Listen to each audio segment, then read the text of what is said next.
좋으신 하나님이 주시는 은총과 평화가 사랑하는 여러분들에게 있기를 빕니다. 예수 그리스도의 이야기 두 번째 시간에 회당장 야이로의 딸이 살림을 받은 이야기에 대해서 나눴었습니다.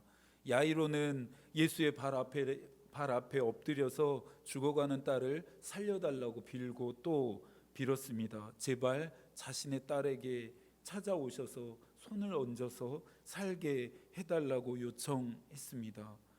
죽어가는 딸을 살리고 싶은 아비의 심정이 얼마나 처절했을까요? 그 상황에 처해보지 않은 자라면 감히 야이로의 심정을 헤아린다 말할 수 없습니다. 야이로의 간청에 예수께서 응답하십니다. 죽은 딸을 살리시기 위해서 야이로의 집으로 발걸음을 옮기십니다. 총각을 다투어야 했습니다. 당시 지금처럼 빨리 갈 수 있는 교통수단이 있질 않았기 때문에 그 어느 때보다 신속하고 긴박하게 움직여야 했습니다. 나사로가 죽어간다는 소식을 마르다와 마리아에게 듣고 난 이후에 이틀이나 계시던 곳에 지체했던 예수님은 주님이 빨리 와주시기만 하셨다면, 주님이 제때 오시기만 했더라면 내 오라비가 죽지 않았을 것이라고 하는 원망을 예수께서는 이번에 듣지 않아야 했습니다. 야이로와 어떻게 해서든지 빨리 야이로의 집으로 가서 야이로의 딸이 나을 수 있도록 무엇인가를 하셨어야 했습니다. 어떤 기적이든지 베푸셔야 했습니다. 그런데 야이로의 집으로 빨리 달려가도 시원찮을 판에 예수께서 가시던 길을 멈추시게 되는 사건이 발생합니다. 이 사건으로 인해 발생해서는 안 될, 오늘 우리가 생각하고 싶지 않은 일이 또다시 발생합니다. 35절입니다. 아직 예수께서 말씀하실 때에 회당장의 집에서 사람들이 와서 회당장에게 이르되 당신의 딸이 죽었나이다. 그만 야이로의 딸이 죽고 말았습니다. 너희 집으로 내가 같이 가겠다, 너희 집으로 함께 가겠다라고 하는 예수의 말씀하심을 듣고 야이로는 어떤 생각을 했을까요? 딸아, 조금만 기다려. 예수님이 함께 가신대. 아빠가 예수님을 데리고 지금 너에게 가고 있는 거야. 예수님이 능력이 있으시니까 가서 너를 고쳐주실 거야. 예수님이 네 몸에 손을 얹으시면 그분의 능력 때문에 너의 아픈 것이 다 고쳐질 테니까 조금만 견디면 돼. 조금만 참으면 돼. 아빠가 가고 있어라고 생각하지 않았을까요? 야이로의 마음은 벌써 집에 도착해 있었습니다. 그런데 이 긴박한 상황에서 예수가 가던 길을 멈추십니다. 도대체 왜 멈추셔야 했을까요? 이렇게 긴박한 상황 가운데 예수에게 무슨 일이 일어나서 예수의 발걸음을 붙잡았던 것일까요? 25절입니다. 12회를 혈루증으로 알아온 여자가 있어. 마가는 그 여자의 이름을 소개하지 않습니다. 12회를 혈루증으로 알아온 여자라고만 소개합니다. 고대 근동에서 당시에 이름이 없음은 그 존재가 세상에서 지워진 것과 다름이 없습니다. 존재하지만 존재하지 않는 것과 동의합니다. 사람들이 부르는 그 여자의 이름이 무엇이었습니까? 사람들은 그 여자를 무엇라 불렀습니까? 12회 넘게 하혈이 멈추지 않는 여자일 뿐이었습니다. 그 여자의 이름이었습니다. 당시 사회적으로 여자인이 차별과 배제를 경험해야 했습니다. 율법적으로는 하혈이 멈추고 있지 않으니 부정한 여자였습니다. 이렇다 보니 여자가 정상적인 생활을 할 수 있었을까요? 이렇다 보니 이 여자가 온전한 삶을 살 수 있었을까요? 26절을 보니 살아왔을 이 여자의 삶이 얼마나 기구했는지를 설명합니다. 많은 의사에게 많은 괴로움을 받았고 가진 것도 다 허비하였으되 아무 효염도 없고 도리어 더 중하였던 자에. 새 번역으로 읽는 그녀의 인생은 훨씬 더 우리의 가슴을 찢어지게 합니다. 여러 의사에게 보이면서 고생도 많이 하고 재산도 다 없앴으나 아무 효력이 없었고 상태는 더 악화되었다. 낫기를 위해 용하다는 의사를 다 찾아다녔겠지요. 낫기를 위해서 안 해본 치료가, 안 받아본 치료가 없겠지요. 낫는다면, 나을 수만 있다면 낫기 위해서 안 먹어본 약도 없었을 것 같습니다. 그런데 낫기는커녕, 나아지기는커녕 오히려 고통이 더 크고 깊어졌다라고 말합니다. 오히려 그 증세가 더 악화되어졌다라고 이야기하고 있습니다.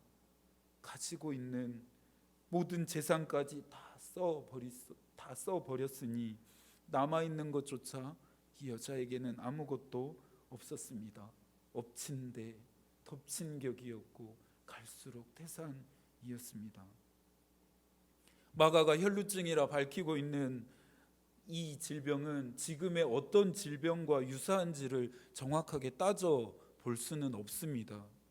한 의학 리포트에서 그녀가 알았던 이 질병이 현대의 자궁출혈과 유사하다라고 하는 글을 읽은 적이 있습니다. 하나님의 창조의 섭리에 따라 여자들은 정해진 기간 동안에 생리를 하게 됩니다. 이것은 여자들에게 주어진 생명을 잉태할 수 있는 은총이자 축복이고 하나님의 선물입니다. 그런데 율법에서는 이 피 흘림을 부정한 일로 규정합니다. 레위기 15장 19절인데요. 어떤 여인이 유출하되 그의 몸에 그의 유출이 피이면 이레 동안 불결하니 그를 만지는 자마다 저녁까지 부정할 것이요. 피 흘림이 부정하다고 말합니다. 여자의 입장에서는 불합리하고 억울하다고 생각하지 않을까요? 하나님의 섭리에 따라 이렇게 지음을 받고 이렇게 창조를 받았는데 피 흘리는 것 자체를 율법으로 부정하다 규정하면 여자들 입장에서는 원통할 일이 될 수밖에 없습니다. 그런데 이 말씀은 정상적인 생리를 하는 여자들을 7일 동안 격리시키라고 하는 계명입니다. 일종의 생리 휴가입니다. 생리 기간 동안 격리되었다가 이것이 끝나고 나면 다시 공동체 안으로 돌아와서 정상적인 생활을 할 수 있었습니다. 그런데 문제는 정상적인 생리 이외에 피를 흘리는 일이었습니다. 그 일에 대해서도 레위기 15장 25절에서 말합니다.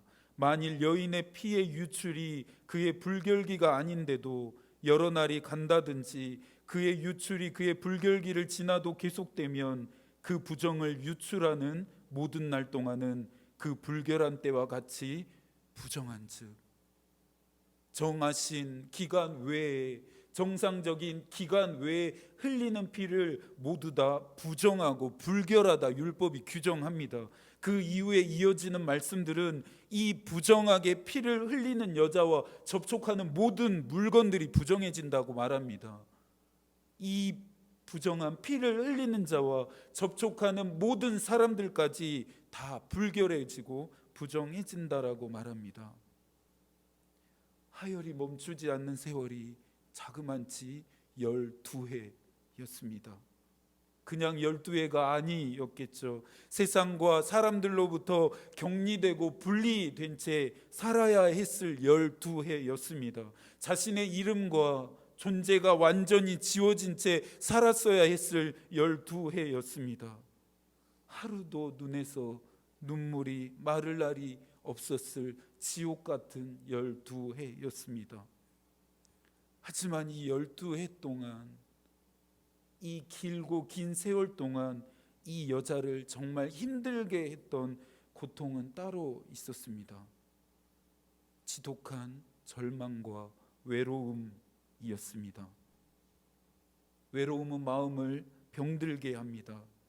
최근에 외로움을 사회적 질병으로 인식하려고 하는 움직임들이 일어나고 있습니다. 개인적인 문제로 치부했던 것을 이제는 사회적 질병으로 인식하고 국가가 도와줘야 한다라고 하는 목소리들이 높아지고 있습니다. 4년 전에 최초로 영국은 고독부라고 하는 정부 부처를 설립하면서 이 일에 대응하기 시작했습니다. 영국은 외로움이라는 것이 한 개인의 삶을 망가뜨리면서 나아가서는 국가에게까지 심각한 영향을 미친다라고 하는 상관관계를 확인했기 때문입니다. 권준수라고 하는 서울대 정신건강의학과 교수는 말합니다. 외로움은 결국 우울증을 비롯해서 치매와 동맥경화 등과 같은 모든 질병의 원인이 될 수 있다라고 말합니다. 극단적인 경우에는 자살로까지 이어질 수 있다라고 그가 경고합니다. 영국만의 일인가요? 우리나라라고 해서 예외일 수는 없습니다. 몇 년 전부터 특히 20대들이 외로움을 견디지 못하고 스스로 목숨을 끊거나 고독사하는 일들이 계속해서 일어나고 있는 것만 봐도 그렇습니다. 하열이 멈추지 않는 것도 여자에게는 괴로움이었지만 이것과 함께 여자가 12해를 살아오면서 느꼈던 가장 큰 고통은 지독한 외로움과 절망이었을 것입니다. 그렇게 살아온 12해니 혈루증을 앓으면서 몸이 망가졌을 뿐만 아니라 마음까지도 망가집니다. 살 이유가 없었습니다. 살 희망도 없었습니다. 그런데 여자의 인생에 신라 같은 희망의 빛이 비칩니다. 오늘 본문 27절의 말씀처럼 여자가 예수의 소문을 듣습니다. 소문의 내용이 무엇이었습니까? 예수라는 분이 죽은 사람도 살리신대, 아픈 사람을 예수라는 분이 다 치료해 주신대, 예수라는 분은 귀신 들린 자도 고쳐주셨대, 보지 못한 자가 보게 된대, 듣지 못한 자가 듣게 되고 말하지 못했던 자가 예수 때문에 말하게 되었대. 아, 그분이라면 나의 병도 고쳐주실까? 어떤 의사도 고치지 못했고 어떤 치료 방식으로도 나아지지 못했고 나을 수만 있다면 하는 마음으로 모든 것을 해봤는데도 멈추지 않는 나의 하혈을 그분이라면 고쳐주실까 하는 생각을 여자는 하고 또 했습니다. 여자에게 예수에 대한 소문은 이제 소문이 아니라 소망이 되었습니다. 하지만 소망이 이루어지기 위해서는 넘어야 할 큰 산이 있었습니다. 어떻게 예수를 만날 수 있을지에 대한 문제입니다. 이 여자가 한 나라의 왕비였다면 어땠을까요? 한 나라에서 제일 가는 재력가였다면 어땠을까요? 유명한 연예인이나 정치인이었다면 어땠을까요? 그랬다면 예수를 만날 수 있는 방법이 더 쉽고 많았을지 모르겠습니다. 예수를 만날 수 있는 방법이 얼마든지 더 많이, 그 기회가 더 많았을지도 모르겠습니다. 그런데 12해 동안 멈추지 않는 하혈 때문에 율법에 따라 더러운 여자, 저주받은 여자라 낙인 찍힌 이 여자였으니, 그런 인생을 살아온 여자였으니 예수를 만날 수 있는 방법이 없었습니다. 예수를 만날 기회가 이 여자에게 주어지지 않았습니다. 여자는 자신을 만나기 위해 찾아올 리 없는 예수를 자신이 찾아가기로 결정합니다. 27절과 28절입니다. 예수의 소문을 듣고 무리 가운데 끼어 뒤로 와서 그의 옷에 손을 대니 이는 내가 그의 옷에만 손을 대어도 구원을 받으리라 생각함일러라. 오늘의 이야기를 읽으면서 사람들은 여자가 치유받은 장면에서 감동합니다. 눈물 짓게 되죠. 그런데 저는 오늘의 본문을 읽을 때마다 이 27절과 28절의 말씀이 저를 너무나 눈물 짓게 합니다. 조금 전에 말씀드렸던 것처럼 여자의 피 흘림에 대한 율법의 내용이 생각나시나요? 정해진 기간 외의 피 흘림은 모두 다 불결하고 부정하다 했습니다. 그래서 피를 흘리는 여자도 부정한 사람이 됩니다. 피를 흘리는 여자가 만지는 모든 것이 부정하고 불결해집니다. 피 흘리는 여자와 접촉하는 모든 자들이 불결하고 부정하게 됩니다. 자신이 이 사실을 제일 잘 알고 있었습니다. 이 여자가 이 사실을 가장 잘 알고 있었습니다.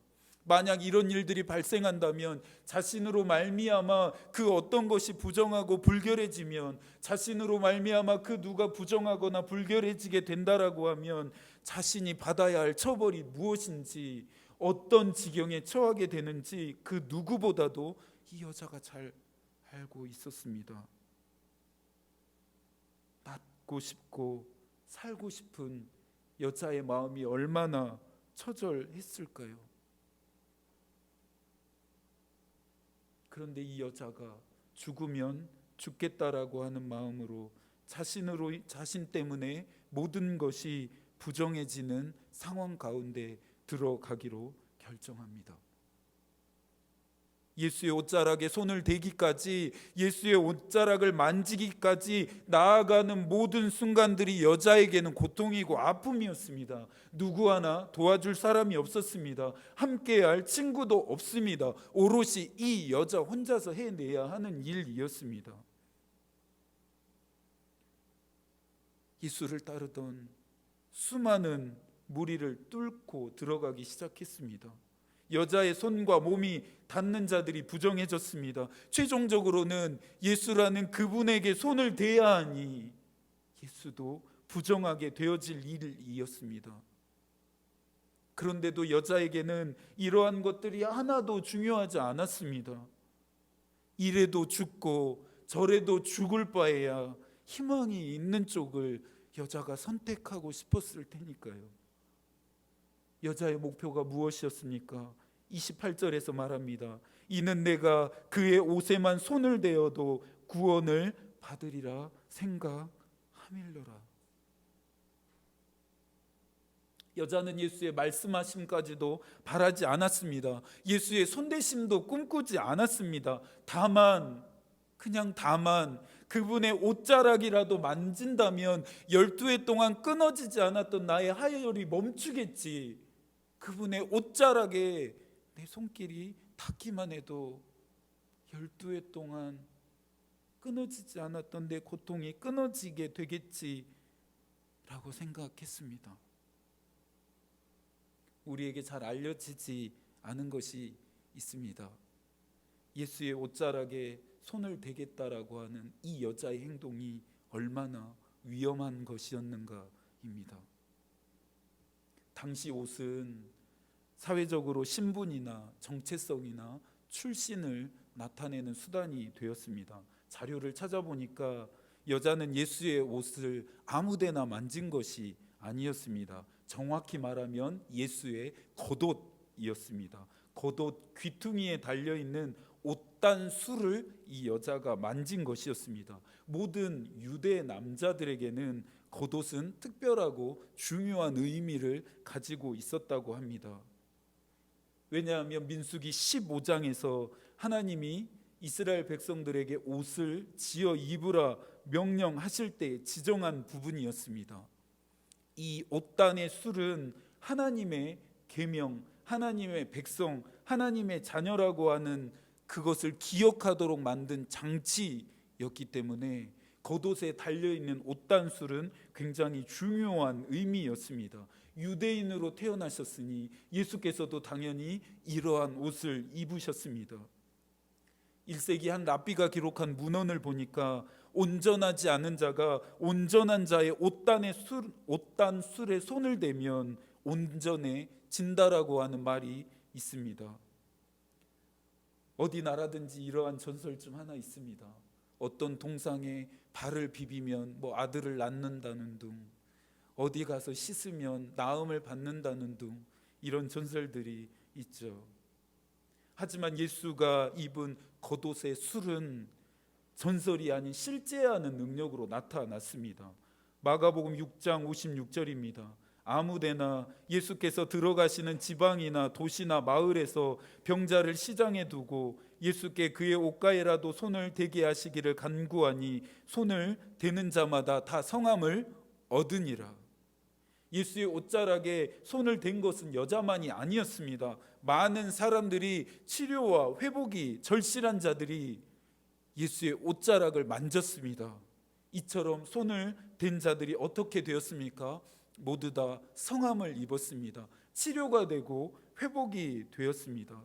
여자가 예수의 옷자락을 만지겠다라고 결단한 데에는 여자가 목숨을 걸고 무리들을 뚫고 예수께로 나아가기로 결단한 데에는 바로 이와 같은 의미들이 담겨져 있는 것입니다. 예수의 겉옷에 술을 만지는 것이 위험한 행동이라 말씀드렸습니다. 허락 없이 누군가의 겉옷에 달린 술을 만지는 것은 그 사람의 권위를 손상시키는 일이기에 당시 사회적으로 종교적으로 엄중한 처벌을 받아야 했습니다. 처벌이 면죄되는 자들은 그 옷을 입은 자녀들이 유일했습니다. 살아온 인생이 지옥이었습니다. 12해 동안 하혈이 멈추지 않습니다. 12해 동안 아픔과 슬픔과 고통이 계속해서 사방으로 우겨쌉니다. 살아온 인생이 그랬으니, 살아온 12해가 그랬으니 그깟 처벌쯤 여자에게는 두려운 일이 아니었습니다. 아무 일도 아니었겠지요. 여자가 기어이 예수의 옷자락을 만지게 됩니다. 여자의 옷자락과 접촉하는 그 순간 여자에게 능력이 흘러갑니다. 예수의 능력이 나타납니다. 29절과 30절입니다. 이에 그의 혈루 근원이 마름에 병이 나은 줄을 몸에 깨달으니라. 예수께서 그 능력이 자기에게서 나간 줄을 곧 스스로 아시고 무리 가운데서 돌이켜 말씀하시되 누가 내 옷에 손을 대었느냐 하시니, 많은 의사가 고치지 못했습니다. 그 어떤 치료의 방법도 효험이 없었습니다. 오히려 더 악화되기만 했습니다. 증상이 더 심해지기만 했습니다. 그런데 예수의 옷자락에 손을 대는 그 순간 하혈이 멈추게 됩니다. 몸 상태가 좋아진 것을 그 즉시 여자가 깨닫습니다. 여자가 느꼈던 것은 단순한 기쁨 정도가 아니었겠죠. 이제는 나도 살 수 있겠구나. 이제는 나도 사람답게 살 수 있겠구나.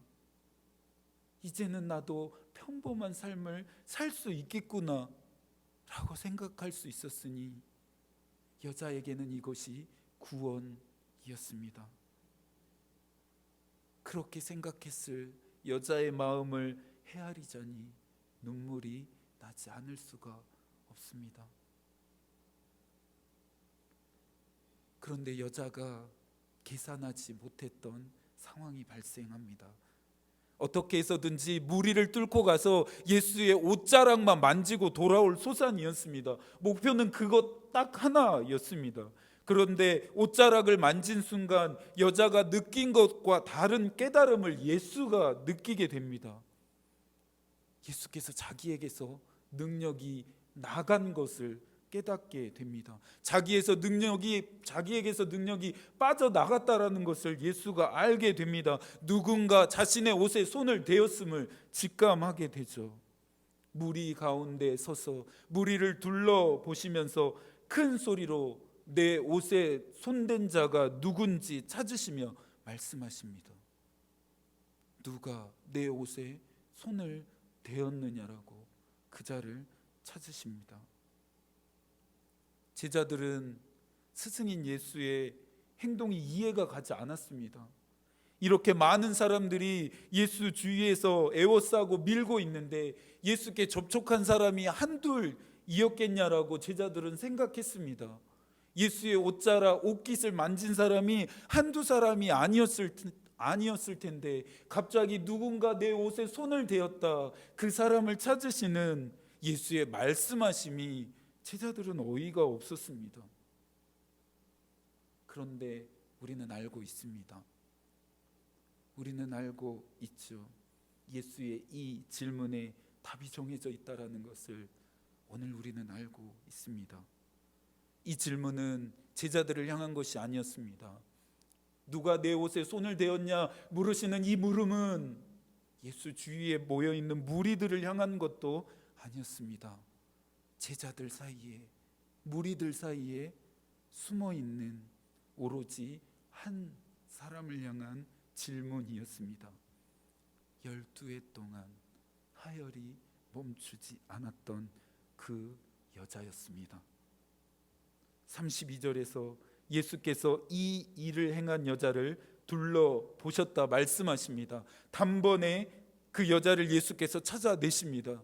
단번에 그 여자를 예수께서 알아보십니다. 모든 사람들의 눈이 이제는 감히 겁도 없이 예수의 옷자락에 손을 댄 여자를 향합니다. 생각하지 못했던 일이 일어났습니다. 아무도 모를 거라 예상했는데 당사자인 예수께서 알아채셨습니다. 이제는 모든 사람들까지 다 알게 되었습니다. 두려움과 공포가 여자를 덮칩니다. 두려움과 공포에 가녀린 여자의 몸이 사시나무 떨듯 떨리기 시작합니다. 32절입니다.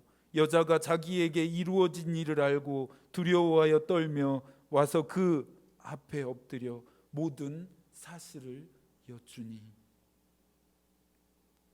여자는 예수의 발 앞에 엎드려 용서해 달라고, 살려 달라고 빌 수밖에 없었습니다.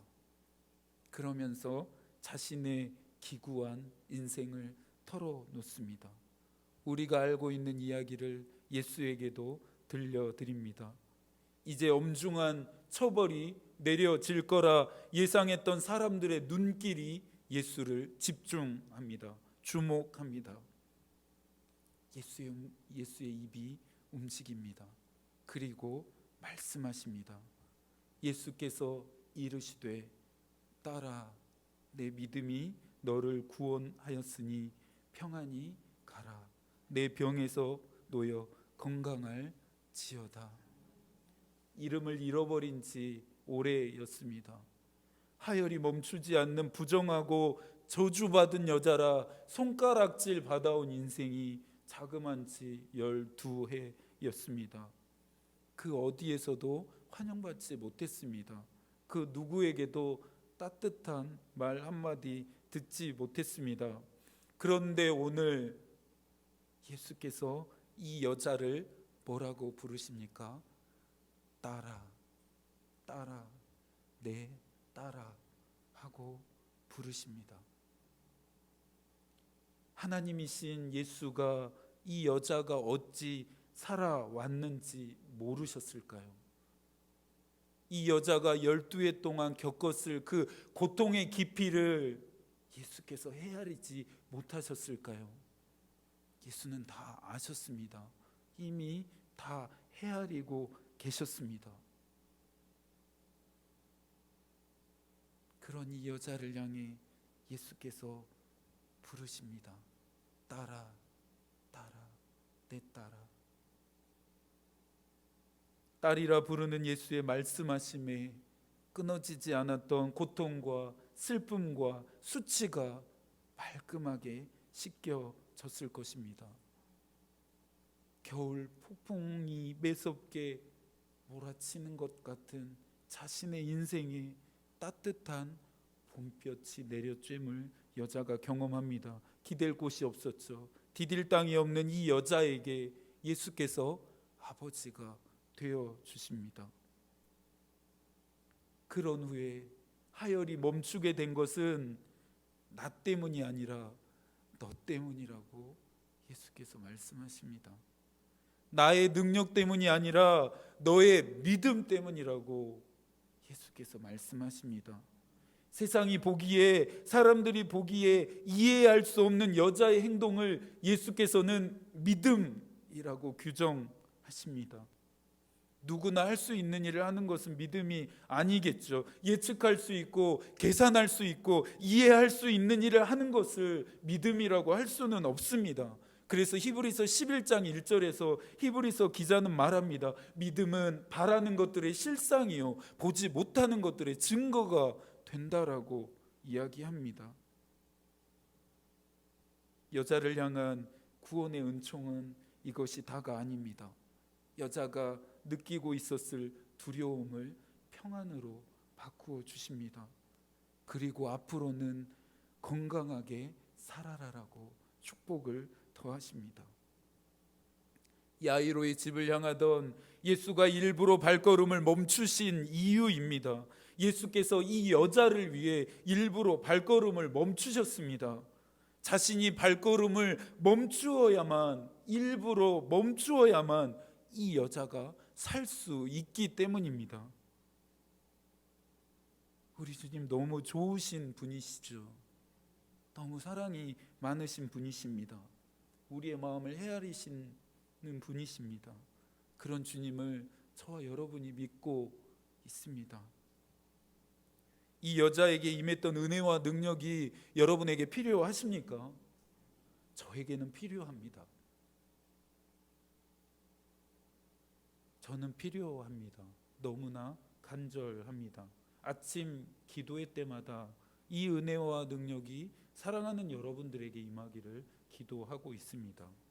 세상적인 방법으로 인간적인 노력으로 해결되어지지 않는 혈루증과 같은 고통과 슬픔과 수치의 문제들이 어려움들이 끊어지기를 기도하고 있습니다. 사방으로 우겨싸는 모든 어려움들을 여러분의 인생 가운데서 잠잠케 하시기를 기도하고 있습니다.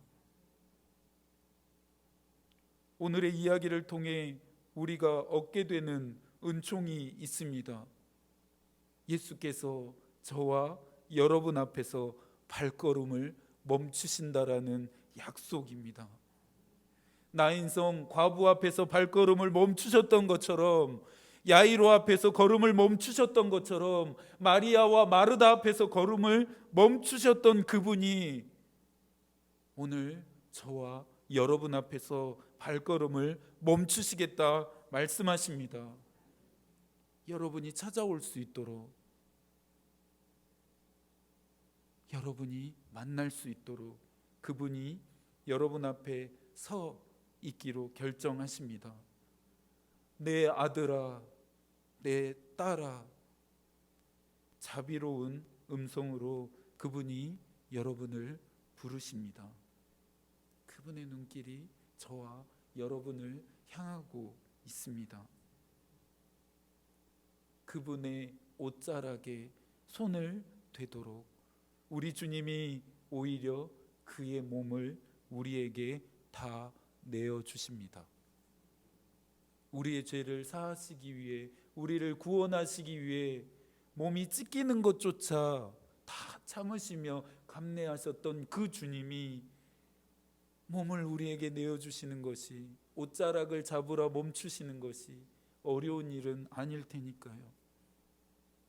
두려움과 외로움과 낙심과 절망뿐이었던 나의 인생을, 우리의 인생을 평안으로 바꾸시겠다 약속하십니다.